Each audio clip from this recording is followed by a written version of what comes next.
Bengkulu Selatan, yaitu Bapak Sofwan. Yang terhormat Bapak Ibu Guru SMA Negeri 10 Bengkulu Selatan. Alhamdulillahirrahmanirrahim. Puja dan puji syukur kita panjatkan kehadiran Allah Subhanahu wa Ta'ala, karena hanya dengan perkenanannya lah sehingga kita bisa berkumpul dalam acara pengibasan modul 1.4 budaya positif oleh CGP Angkatan 6 SMA Negeri 10 Bengkulu Selatan. Salawat dan salam tak lupa kita sampaikan kepada junjungan kita Nabi besar Muhammad sallallahu alaihi wasallam. Allahumma sholli ala sayyidina Muhammad wa ala ali sayyidina Muhammad. Semoga kita bisa mendapatkan syafaat beliau di hari yaumil akhir nanti. Amin amin ya rabbal alamin. Baiklah, di sini saya selaku pembawa acara akan menyampaikan susunan acara pengibasan modul 1.4 budaya positif oleh CGP Angkatan 6 SMA Negeri 10 Bengkulu Selatan. Yang pertama, pembukaan. Baiklah, untuk membuka acara ini marilah sama-sama kita melafalkan lafaz basmalah. Acara yang kedua, kata sambutan dari kepala sekolah kepada Ibu Seriman ini, waktu dan tempat dipersilakan. Assalamualaikum warahmatullahi wabarakatuh. Yang terhormat CGP calon guru penggerak SMA Negeri 10 Bengkulu Selatan Angkatan 6 Bapak Sofwan, yang kami banggakan dan kami hormati Bapak Ibu Guru SMA Negeri 10 Bengkulu Selatan. Alhamdulillahirabbil alamin, sama-sama kita panjatkan kehadiran Allah Subhanahu wa Ta'ala. Berkat rahmat dan karunia Dia juara, maka pada hari ini kita diberikan kesempatan dalam kegiatan pengibasan modul 1.4 budaya positif calon guru penggerak Angkatan 6 SMA Negeri 10 Bengkulu Selatan. Salawat ringin salam tak akan henti-hentinya kita aturkan kepada Nabi kita, Nabi junjungan Muhammad sallallahu alaihi wasallam. Allahumma shalli ala sayyidina Muhammad wa ala ali sayyidina Muhammad, yang telah membawa kita dari alam kegelapan menuju alam terang benderang, alam pendidikan seperti yang kita rasakan pada saat ini, dan semoga kita mendapatkan syafaatnya di hari akhir. Bapak dan Ibu yang kami hormati, seperti kita ketahui, SMA negeri kita, SMA Negeri 10 kita, merupakan salah satu sekolah penggerak di Kabupaten Bengkulu Selatan angkatan pertama. Dan alhamdulillah, di sekolah penggerak kita sudah berjalan selama 1 tahun dan ini memasuki tahun kedua. Alhamdulillah juga pada tahun kedua ini salah satu guru kita di SMA Negeri 10 Bengkulu Selatan, yaitu Bapak Sofwan, saat ini sedang mengikuti kegiatan diklat calon guru penggerak angkatan 6 yang telah lulus untuk calon guru penggerak angkatan 6. Mudah-mudahan dengan kegiatan-kegiatan yang telah dilakukan ini, maka Bapak Sofwan lulus menjadi guru penggerak angkatan 6 di hari SMA Negeri 10 Bengkulu Selatan. Nah, Bapak dan Ibu, hari ini kita mengibaskan yaitu modul 1.4 budaya positif. Dalam budaya positif ini sendiri sudah termaktub di kegiatan kita selaku sekolah penggerak dengan kegiatannya, yaitu berupa banyak kegiatan yang telah kita laksanakan. Yang pertama yaitu kegiatan setiap hari Jumat. Setiap hari Jumat kita ada kegiatan Jumat bersih, Jumat takwa, Jumat sehat, dan infak yang akan nantinya kita bagikan kepada fakir miskin dan siswa-siswa kita yang tidak mampu. Hal ini sudah berjalan sebagaimana telah kita laksanakan kegiatan tersebut. Kemudian kegiatan lainnya yang telah kita laksanakan adalah mulai dari kegiatan sholat duha berjamaah yang kita laksanakan bersama siswa. Kemudian sholat zuhur pada saat kegiatan sholat zuhur, di mana di sini kita mengajarkan kepada siswa kita tentang peningkatan keimanan dan ketakwaan kepada Tuhan Yang Maha Esa. Nah, dengan didasari dengan landasan agama yang kuat, insya Allah siswa kita bisa menjadi budi pekerti yang baik. Apalagi pada praktik baik, pengibasan modul 1.4 budaya positif budaya positif yang akan disampaikan oleh Bapak Sopwan nantinya kepada kita semua, dan pengimbasan itu akan tetap kita laksanakan di sekolah kita, bahkan akan menjadi lebih baik lagi dari tahun-tahun sebelumnya. Semoga dengan ditujunya Pak Sopwan atau dengan lulusnya Pak Sopwan sebagai CGP Angkatan 6 dan bisa lulus pada guru penggerak Angkatan 6 SMA Negeri 10 Bengkulu Selatan bisa semakin maju. Karakter anak akan semakin meningkat menjadi lebih baik. Profil pelajar Pancasila yang kita canangkan dapat tercapai dengan baik. Marilah teman-teman kita dukung bersama semua kegiatan CGP kita di SMA Negeri 10 Bengkulu Selatan yang dapat meningkatkan kualitas sekolah kita. Dan mari Bapak dan Ibu, untuk tahap berikutnya kita semua, bukan hanya Pak Sopwan di sini, nantinya Bapak dan Ibu pun bisa menjadi calon guru penggerak pada angkatan lainnya. Dan semoga semua Bapak dan Ibu guru kita di SMA Negeri 10 Bengkulu Selatan dapat menjadi calon guru penggerak pada angkatan-angkatan lainnya. Untuk itu, mari kita dukung bersama kegiatan calon guru penggerak angkatan 6 atas nama Bapak Sopwan, dan kita doakan bersama Bapak Sopwan bisa lulus di calon guru penggerak di angkatan 6 sehingga betul-betul menjadi guru penggerak, sehingga sekolah kita bisa menjadi lebih baik nantinya. Untuk itu saya akhiri dengan wabillahi taufiq wal hidayah. Wassalamualaikum warahmatullahi wabarakatuh. Mohon maaf jika ada kekurangan.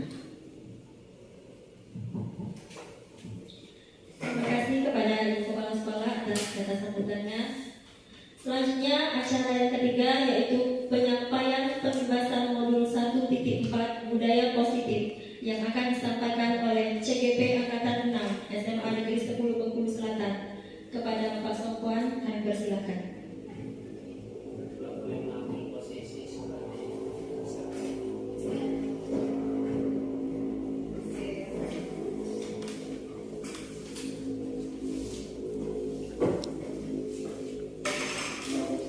Baik, Assalamualaikum warahmatullahi wabarakatuh.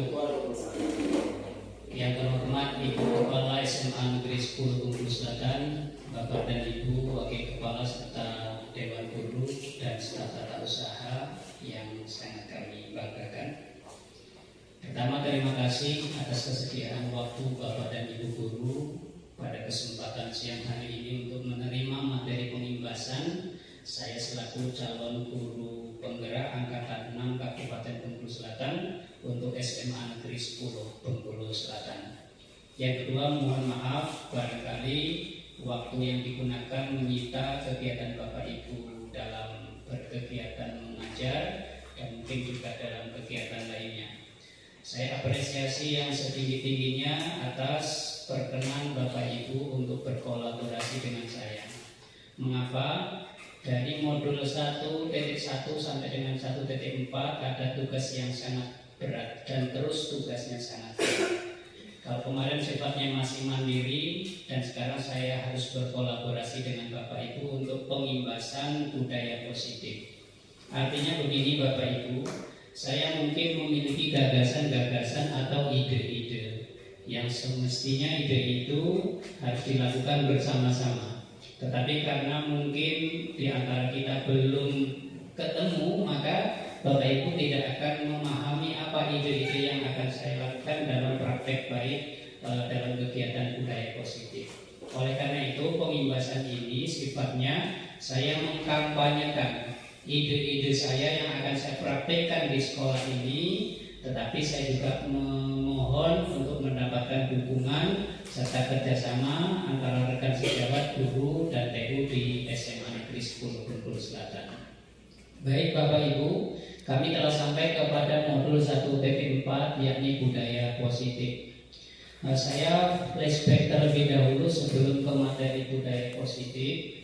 Jadi materi yang akan saya sampaikan adalah terkoneksi antar materi-materi sebelumnya. Yang pertama adalah materi yang fundamental, yaitu filosofi Bapak Pendidikan kita, yaitu Ki Hajar Dewantara. Yang kedua, nilai dan peran guru. Sebenarnya nilai dan peran guru ini bukan ditujukan pada guru yang sedang dalam diklat guru penggerak saja, tetapi sifatnya universal, nilai dan peran guru seluruh guru yang ada.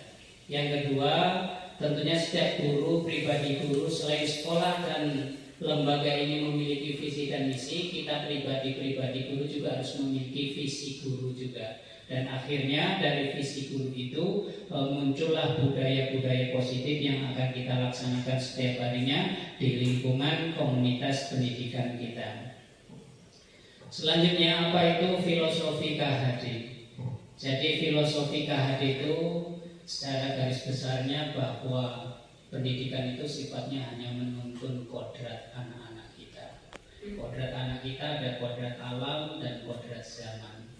Jadi kodrat anak kita alamnya contohnya adalah kultur, budaya, keseharian masyarakat di sekitar kita. Kodrat zamannya adalah bahwa kita sudah hidup pada era abad 21, tentunya teknologi dan lain sebagainya yang setiap hari ada di sekeliling kita juga berhak kita sampaikan kepada anak-anak kita. Maka dengan kita menuntun kodratnya menyesuaikan dengan kultur budaya dan zaman canggih saat ini, mudah-mudahan anak-anak kita mendapatkan keselamatan, kebahagiaan setinggi-tingginya menjadi manusia yang baik sebagai individu maupun sebagai anggota masyarakat. Nah, bahwa hidup dan tumbuhnya anak itu terletak di luar kecakapan kita. Kita hanya menuntun yang baik terus ditebalkan menjadi lebih baik, yang tidak baik kita tutupi kepada hal-hal yang tidak baik, kepada hal yang baik. Selanjutnya, bahwa kita selaku guru memiliki nilai dan memiliki peran. Jadi kalau nilai guru termasuk dalam program guru penggerak itu ada 5. Yang pertama adalah berpihak pada murid. Jadi memang kalau tradisi zaman monarki dulu ada raja, ada abdi. Maka kita sekarang dibalik, bahwa kita ini adalah abdi, kemudian murid-murid kita itu adalah raja.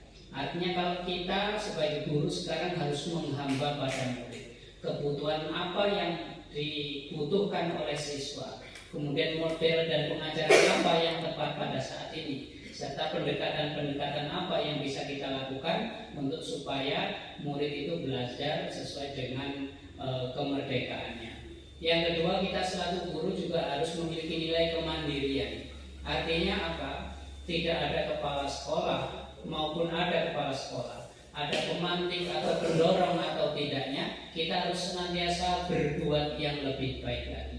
Jangan karena ada dorongan orang, jangan karena ada paksaan orang, kita baru berbuat. Tapi mari kemandirian ini terus kita tanamkan pada nilai-nilai kita selaku guru. Yang ketiga, contohnya adalah hari ini kita melaksanakan kolaborasi. Saya selaku JGP, Bapak Ibu selaku guru, saya akan mengimbaskan apa yang telah saya dapatkan sehingga bisa dipahami bersama. Nah, kerjasama ini penting, apalagi seperti Pak Uthman selaku ketua dalam komunitas praktisi. Ini tentunya sehari-hari akan membutuhkan kepada rekan-rekan sejawat untuk berkolaborasi menentukan ide-ide atau bahasan-bahasan yang akan dibahas pada setiap bulannya. Nah, kemudian yang keempat, reflektif. Reflektif ini maksudnya mari kita membuka diri kita. Ada celah-celah kelemahan kita kemudian dikritik oleh siapapun di luar kita, itu harus terima. Kita harus merefleksi diri kita, ternyata kita masih banyak kekurangan, dan kekurangan itu kemudian kita topang, kita tutupi dengan hal-hal yang lebih baik untuk mencapai kesempurnaan. Jadi kita tidak boleh menutup diri, kita tidak boleh merasa sudah puas, merasa sudah hebat. Kita harus merasa bahwa kita itu harus selalu banyak masukan-masukan. Dan yang kelima, sesuai dengan pelatihan-pelatihan yang sudah berlaku di sekolah kita, dalam IHT dulu kita sudah melaksanakan pembelajaran paradigma baru. Nah, ini mungkin yang terus harus kita kuatkan. Mungkin nilai 5 inilah yang sekarang masih kalau kita lihat itu masih jarang dilaksanakan oleh beberapa guru kita, ya. Walaupun ada infocus, walaupun ada laptop, ya dianggap infocusnya kadang masih dingin, masih menumpuk di ruang kepala sekolah. Mari kita berinovasi, membuat praktek-praktek bahan ajar serta model-model bahan ajar yang lebih kekinian sehingga siswa dapat semangat dan kita manfaatkan apa yang sudah menjadi kekuatan di sekolah kita. Yang selanjutnya adalah peran guru yang harus kita lakukan sehari-hari, menjadi pemimpin pembelajaran. Ya mohon maaf, ini banyak guru ya mungkin meninggalkan tugas atau meninggalkan kelas, padahal di situ peran guru adalah menjadi pemimpin pembelajaran. Coba setiap belajar itu diusahakan paling tidak diskusi kelompok minimalnya, sehingga peran-peran menjadi pemimpin pembelajaran itu betul-betul begitu efektif.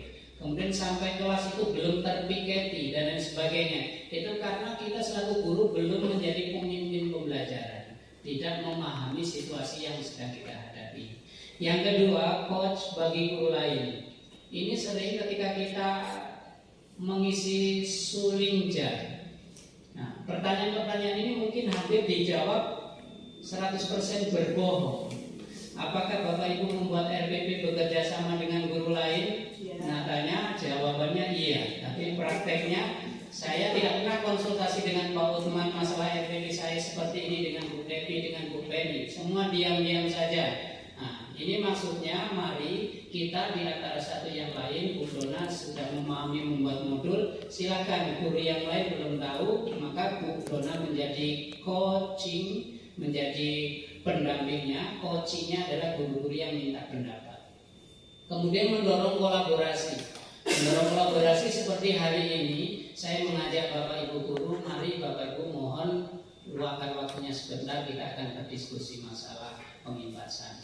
Kemudian 4, mewujudkan kepemimpinan murid. Kepemimpinan murid yang diwujudkan adalah contoh ketika kita sholat berjamaah, bagaimana kita upayakan sesekali siswa yang menjadi pemimpin, sesekali siswa yang azan, sesekali mungkin kita dalam situasi yang lain terus kita kembangkan anak itu untuk menjadi kepemimpinan dalam pembelajaran. Terus dalam diskusi kelompok, di kelompok-kelompok kecil pasti di situ akan ada ketua kelompoknya. Disitulah nanti akan terwujud kepemimpinan murid. Jangan tidak lagi masih teacher center ya. Kita setidaknya sekarang sudah student center. Yang kelima adalah menggerakkan komunitas praktisi. Ini Pak Uthman, wajib hukumnya bagi saya, bukan nanti saya cerewet. Saya selaku guru penggerak wajib menggerakkan. Jika komunitas praktisi sedang vakum misal, atau ini sudah waktunya bulan November kita harus bertemu yang kesekian kalinya. Nah makanya dalam hal ini komunitas praktisi kita kan statusnya bukan lagi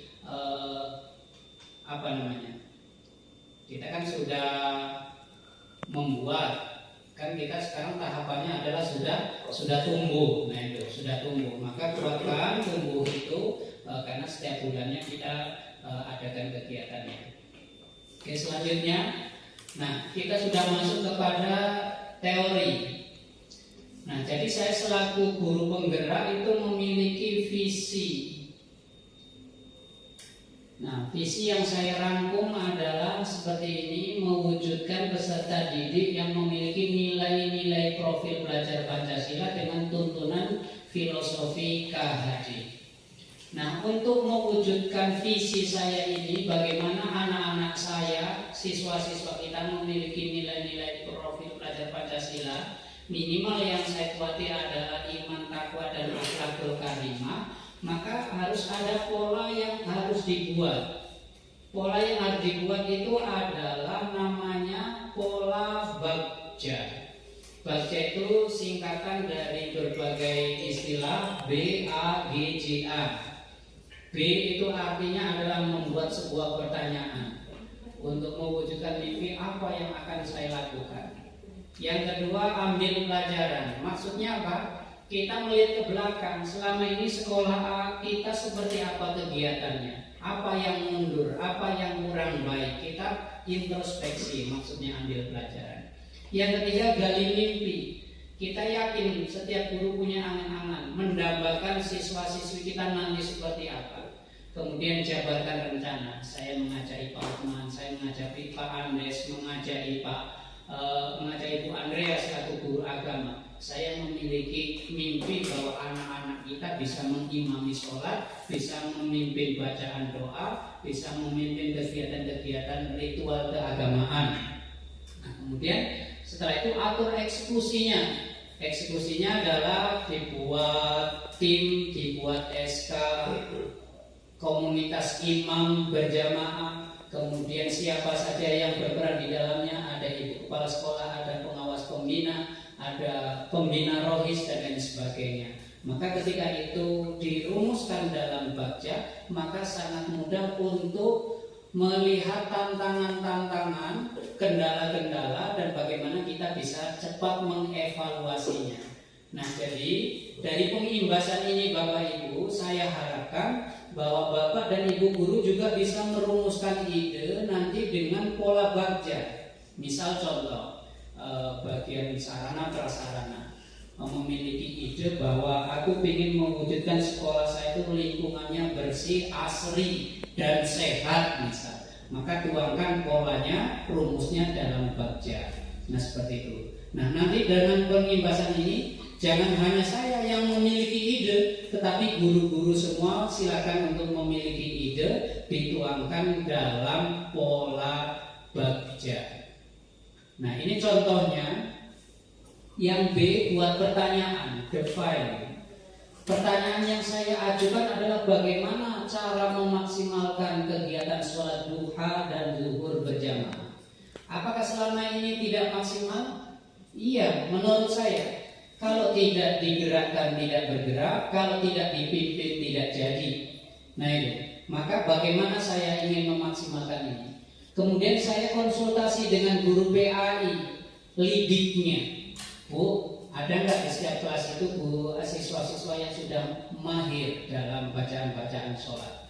Nah, saya kemudian berkonsultasi dengan pembina rohis karena rohis dan BS 1. Kemudian saya juga berkonsultasi dengan pengurus OSIS, siapa bidang keagamaan yaitu Rahul misal. Terus kemudian saya petakan terhadap siswa yang mumpuni menjadi calon imam sholat berjamaah. Saya petakan, saya ambil setelah konsultasi, disepakati, di situ ditentukan ketuanya si Rahul, kemudian yang lainnya menjadi bidang-bidang. Nah, terus kemudian ambil pelajaran. Jadi bagaimana kesiapan peserta didik? Saya ini flashback ke belakang. Anak-anak kita itu seperti apa dalam menjalankan kegiatan sholat? Bagaimana daya dukung ruang musola? Apa peran guru PAI dan pembina ekstra rohis? Satu, lidiknya adalah satu kelas adalah 2 orang siswa siap menjadi imam sholat berjamaah. Seperti kelas 1 ada Wazal dengan Dimas, itu yang telah ditentukan. Kemudian ruang musola ada ukuran 6 x 8 meter persegi. Yang ketiga, nah ini yang belum saya lakukan tapi akan dilakukan, mengadakan pelatihan imam melalui kegiatan rohis. Kemudian membuat komunitas pimpinan sholat berjamaah, kemudian mengusulkan sarana prasarana seperti alat pengeras suara dan mimbar kultum. Nah, barangkali kalau alat pengeras suara sudah ada, mungkin mimbar kultum nanti perlu, karena kita akan melatih anak juga untuk bagaimana bisa berceramah, bukan hanya sholat saja.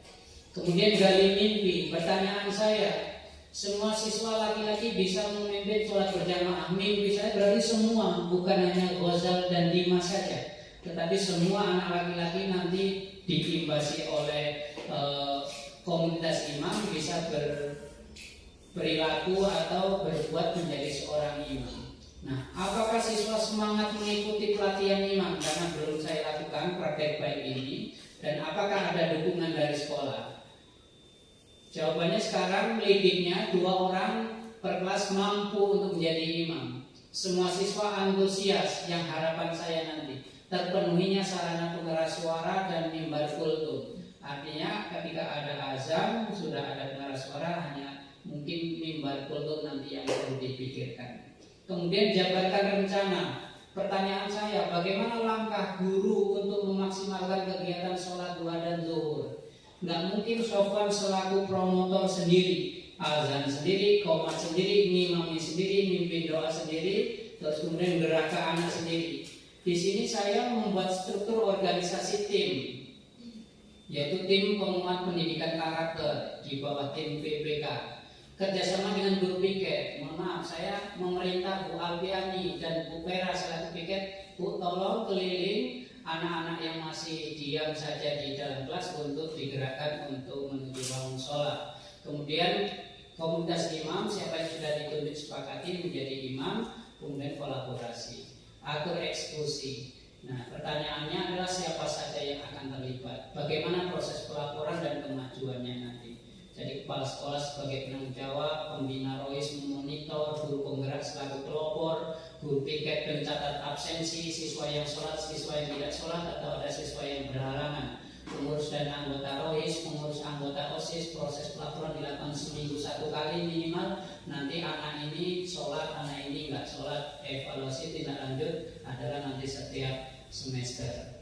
Nah, ini adalah aksi nyatanya seperti yang saya sampaikan, dan ini salah satu yang saya cuplik dari kegiatan-kegiatan yang siswa langsung menjadi imam dalam sholat berjamaah. Oke, selanjutnya ini untuk bagaimana kita memprakarsai pembuatan ide budaya positif. Selanjutnya akan menjadi kegiatan setelah budaya positif itu menjadi disiplin positif. Nah, sekarang kita kan budaya positif baru ide digaungkan, walaupun sudah dipraktekkan tapi masih banyak kekurangan. Nah, ini bagaimana selanjutnya menjadi disiplin positif. Kita jujur saja masih lelah untuk terus menggerak anak dari kelas ke kelas untuk melakukan budaya positif. Bagaimana ke depannya anak-anak ini terpanggil secara intrinsik, secara dari dalam dirinya, tanggung jawab budaya-budaya positif ini menjadi kebiasaan.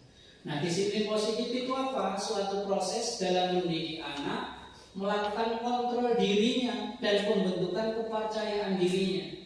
Kita terus saja masih marah-marah dan lain sebagainya. Kemudian ini yang mungkin belum dilakukan, yang kedua, nilai kebajikan dan keyakinan kelas. Saya menginginkan semua guru memiliki kontrak di dalam kelasnya. Pak Uthman ketika masuk, ayo kita punya kesepakatan kelas, kita buat. Pertama, tidak boleh datang terlambat. Kedua, contohnya tidak boleh makan di dalam kelas saat pembelajaran. Ketiga, tidak boleh meninggalkan kelas saat proses pembelajaran kecuali darurat. Nah, dan seterusnya, apa keyakinan-keyakinan yang bisa disepakati oleh Pak Uthman, oleh Bu Devi, guru yang lain dengan anak tersebut saat proses pembelajarannya. Nah, ini bukan peraturan sekolah. Keyakinan kelas adalah keyakinan yang disepakati bersama di kelas itu, sehingga sewaktu-waktu ada yang melanggar, nanti ada pola bagaimana pendekatan kepada siswa yang kurang disiplin, yaitu nanti di ujung ini ada namanya segitiga restitusi. Terus yang ketiga, nah ini juga menjadi ilmu baru dan mari kita introspeksi diri kita. Kita selaku guru ada posisi kontrol, dan posisi kontrol itu ada 5. Pertama, saya yakin dan saya sendiri yang mengalami, kita itu baru ada di poin 1 rata-rata, pemberi hukuman. Terlambat, WNI, piket, langsung bersihkan WC, bersihkan halaman, ya kan? Terus mungkin membuat rasa bersalah, ya Allah, nak buat kamu lah cari rezeki ke sana kemari, kami tuh sekolah pernah sampai ke sekolah, apakah kamu tidak kasihan dengan orang tuamu? Itu adalah membuat rasa bersalah. Kemudian kalau teman, ini saya sering lakukan sambil membersihkan sampah, ngambil daun jambu, kita juga ikut ngambil daun jambu. Ayolah kita bersihkan, tak apa-apa, lambat besok jangan diulangi ya, kita bersihkan bersama-sama. Itu namanya posisi kontrol kita sebagai teman. Yang pemantau, nanti saya lihat di sini. Supaya contoh konkretnya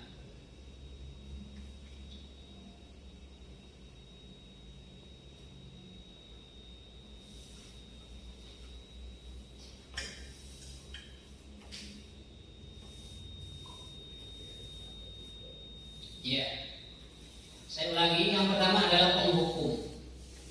Nah, termasuk mungkin kita semua di sini. Patuhi aturan saya, awas kalau besok terlambat lagi. Kamu selalu saja salah. Saya teriak-teriak, itu saya sendiri. Posisi saat ini, saya ketika ditanya oleh Pak Fasilitator, kenapa kami masih menjadi posisi penghukum? Pertama Pak, dilihat dari latar belakang budaya. Mungkin inilah yang perlu kita tegakkan dulu dalam kedisiplinan siswa. Pak Eki misal, Bu Andrea lari lapangan 2 kali keliling misalnya seperti itu. Nah itu salah satunya. Nah sekarang setelah ada program sekolah penggerak, sekolah guru penggerak, teori kita posisi kontrol yang nomor 1 ini sudah Ampacak mulai ditinggalkan. Terus pembuat merasa bersalah. Ini contohnya saja. Ibu sangat kecewa, bapak sangat kecewa dengan kamu. Setiap hari tadi istilah berjanji lah ini masih terlambat. Berapa kali bapak harus memberitahu kamu? Gimana coba kalau orang tua kamu tahu kalau kamu buat begini. Nah itu.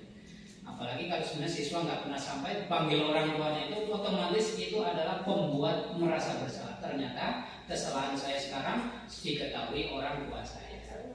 Nah yang teman, ayo ingat tidak bantuan bapak selama ini. Bapak kan selama ini sudah membantu kamu, tapi ngapa kamu masih berbuat tidak disiplin? Ya sudah, kali ini tidak apa-apa, nanti ibu bantu bereskan. Nah yang untuk memantau, kamu kan tahu nak peraturan sekolah begini, tidak boleh menggunakan sepatu selain sepatu hitam umpamanya. Apa yang telah kamu lakukan di sana? Sanksi atau konsepnya apa? Kan kamu sudah tahu kalau rambutnya gondrong maka akan dipotong oleh pihak sekolah dan sebagainya. Itu posisi pemantau. Nah yang paling ideal, nah ini walaupun kita bukan kepala sekolah, mari coba semua guru dalam menangani permasalahan anak kita posisikan kita sebagai posisi manajer. Apa rencana kamu untuk memperbaiki tingkah lakumu yang seperti ini? Kita kan sudah punya keyakinan kelas. Kamu mau melanggar keyakinan yang sudah kita sepakati? Oh tidak Pak, saya ingin orang yang bertanggung jawab. Saya ingin saya ini adalah penyabar. Saya ingin adalah orangnya yang proaktif dan sebagainya. Kalau keyakinan kelasnya diingatkan terus dengan cara kita sebagai manajer, insya Allah mudah-mudahan cara menangani anak, mari bersama-sama pendekatannya seperti itu. Oke, saya lanjutkan. Mari kita harus memahami dasar-dasar kebutuhan manusia. Karena manusia ini hidupnya mungkin sekedar bertahan hidup. Mungkin anak-anak kita ini sebenarnya di rumah itu perlu kasih sayang dan ternyata kurang rasa kasih sayang. Mungkin ada siswa yang sifatnya seperti preman, ingin jadi centeng, inginnya menguasai. Ada anak-anak kita itu guru ngajar tidur, suruh buat tugas mendapatkan di rumahnya.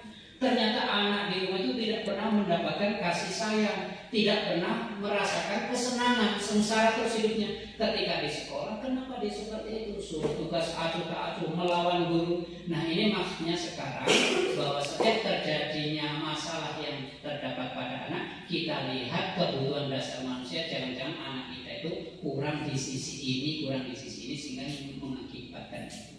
Dan kemudian yang terakhir adalah cara bagaimana kita mengatasi permasalahan anak dengan metode segitiga restitusi. Saya akan tampilkan cuplikannya sedikit videonya supaya ketika nanti wali kelas atau siapapun kita ketika menangani masalah, konsep ini bisa kita terapkan sebagai alat dalam pendekatan penyelesaian masalah.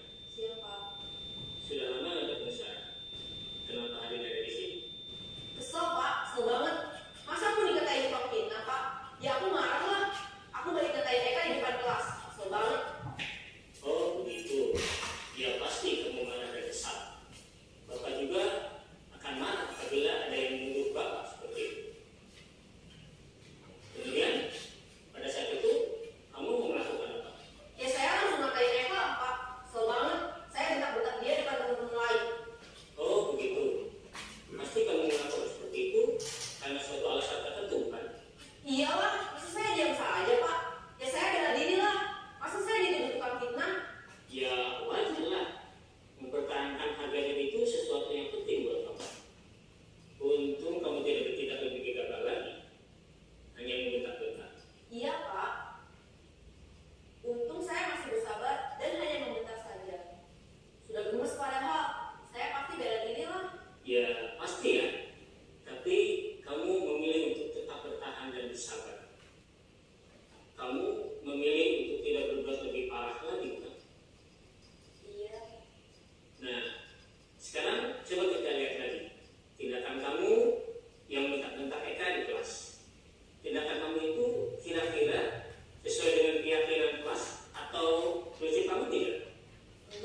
Baik Bapak Ibu, itu tadi sekilas tentang contoh menangani masalah dengan pendekatan segitiga restitusi.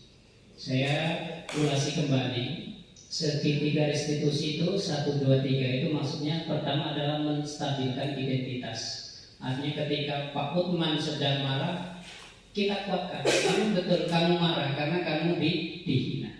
Nah itu. Terus kemudian validasi tindakan yang salah. Saya bentak-bentak si Eka. Ya memang seperti kalaupun saya dihina, mungkin saya akan bentak-bentak juga. Itu namanya adalah validasi tindakan. Artinya jangan sampai seperti ini. Bapak Ibu ada di angkot, di mikrolet, misal di terminal. Padahal angkot itulah penuh dan panas, tapi supir belum juga berangkat karena menunggu satu lagi misal. Ada kawan di sebelah kita ngomong, ya supir ini maupun berangkat karena kawan penuh. Kami yang ada di sampingnya jangan menjawab, diamlah, nanti berangkat. Ica-icanya bilang, oh ini udah penuh, maupun berangkat. Nah itu artinya ada komunikasi antar pribadinya itu adalah nyambung.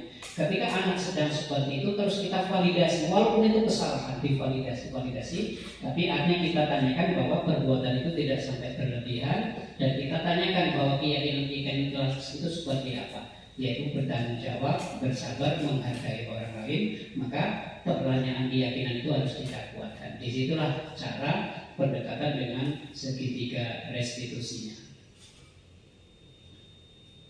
Oke, baik Bapak Ibu, saya rasa untuk hal-hal apa yang perlu saya jelaskan sampai dengan modul 1.4 sampai di situ. Barangkali untuk yang waktu berikutnya adalah tanggapan-tanggapan dari Bapak Ibu sekalian. Sekiranya ada hal yang mau ditanyakan, saya persilakan dan saya kembalikan kepada Ibu Vera selaku moderator. Silakan Bu Vera. Baik Bapak Ibu, itulah tadi penyampaian pengibasan modul 1.4 budaya positif oleh CGP Angkatan 6 Bapak Sofwan. Selanjutnya kita masuki acara yang keempat, yaitu sesi tanya jawab. Bagi Bapak atau Ibu yang mungkin ada pertanyaan mengenai penyampaian materi dari Pak Sofwan, dipersilakan. Oke, Ibu Emi.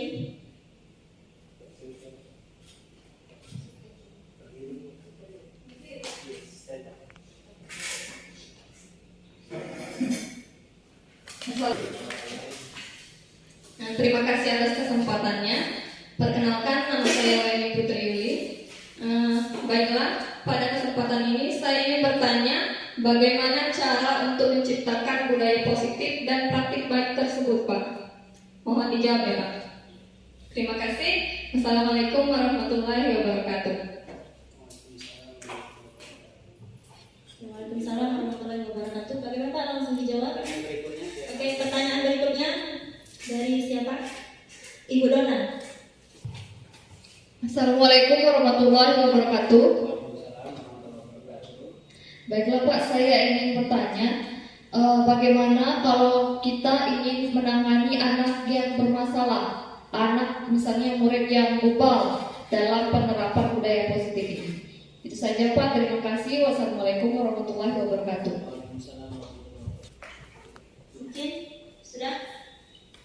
Oke.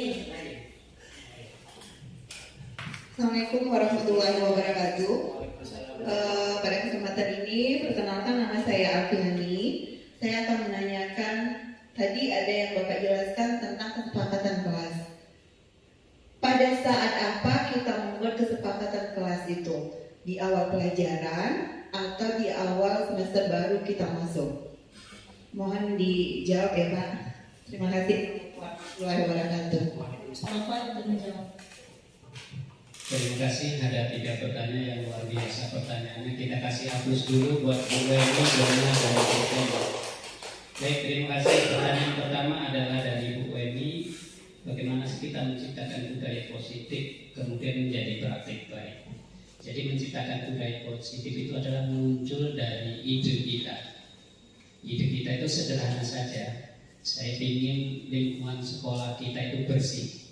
Nah kemudian dituangkan dalam model Bagja. Setelah dari model Bagja baru kita praktekkan dalam kehidupan sehari-hari. Jadi ide itu tergagas dulu, baru dituangkan dalam kerangka Bagjanya, kemudian dipahami mungkin ada kekuatan kelemahan ada hal-hal yang harus dilengkapi.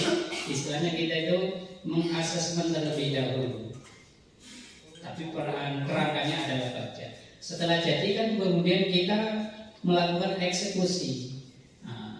Atur eksekusi itulah yang menjadi praktik baiknya.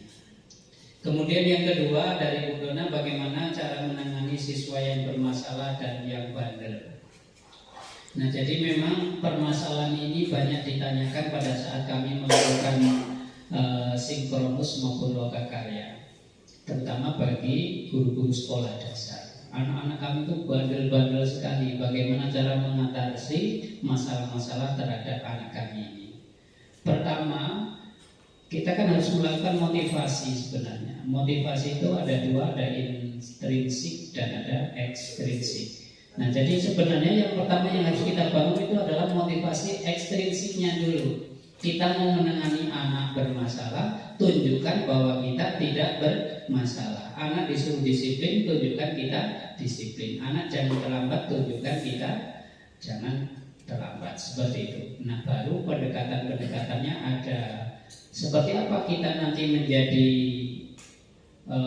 posisi kita di 5 posisi tadi, kemudian pendekatan-pendekatan restitusi atau pendekatan-pendekatan yang lain yang kita lakukan. Artinya boleh mungkin menghukum dulu sementara, boleh memberi reward hadiah anak setelah kamu tidak ini saya kasih permen, bahasanya itu boleh, tapi untuk tidak selamanya. Tapi bagaimana setelah ekstrinsik itu dilakukan, muncul dari dalam dirinya untuk menjadi bertanggung jawab, muncul dari dalam dirinya, itulah intrinsik nanti yang akan permanen ketika anak tadi sudah bisa bertanggung jawab. Yang ketiga, masalah kesepakatan kelas. Kesepakatan kelas ini mestinya dibuat kontraknya di awal tahun ketika kita masuk pertama. Tetapi sewaktu-waktu di dalam setiap kita tatap muka, boleh juga terus selalu menguatkan kontrak-kontrak itu. Hari ini model pembelajaran kita diskusi. Hari ini kita akan praktek di lapangan. Kontrak kesepakatan kita ketika di lapangan, jangan meninggalkan kelas misalnya. Atau kita bawa alat, jangan membawa alat berupa senjata tajam. Itu fleksibel, kapan dibuat. Di awal itu yang untuk permanen, menghargai orang, saling berpendapat, yang berpendapat jangan menjatuhkan kawannya dan sebagainya. Istilahnya mungkin itu yang permanen yang di awal. Tapi yang sewaktu-waktu melihat kebutuhan siswa dalam belajar itu apa, kesepakatan keyakinan kelas itu terus dimunculkan. Dan itu kalau mungkin kita di kelas itu ada fasilitas internet, bisa kita menggunakan link Jamboard ya untuk membuat kesepakatan-kesepakatan, dan kesepakatan itu kalau bisa di sekolah-sekolah itu ditempel di dalam kelas, bukan hanya absensi kehadiran siswa, tapi ada daftar piket, ada keyakinan kelas yang sudah sampai sejauh itu ditempel di dalam kelas. Jadi suatu saat siswa itu melihat inilah keyakinan kelas kita, inilah kesepakatan kelas kita, setiap kita melanggar yang menjadi keyakinan akan berkiblat pada tulisan-tulisan yang sudah disepakati. Jadi yang permanen bisa ditempel, yang hanya sifatnya ketika kita membutuhkan karena pengajaran saat itu kita berubah, memakai model yang seperti apa, itu bisa fleksibel sifatnya. Jadi ada dua langkahnya, boleh di awal, boleh di setiap saat kita melakukan pembelajaran. Jadi itu Bu Penny, Bu Dona, Bu Penny. Saya rasa mungkin cukup, atau ada lagi yang enggak? Oke, cukup. Baik Bapak Ibu, terima kasih.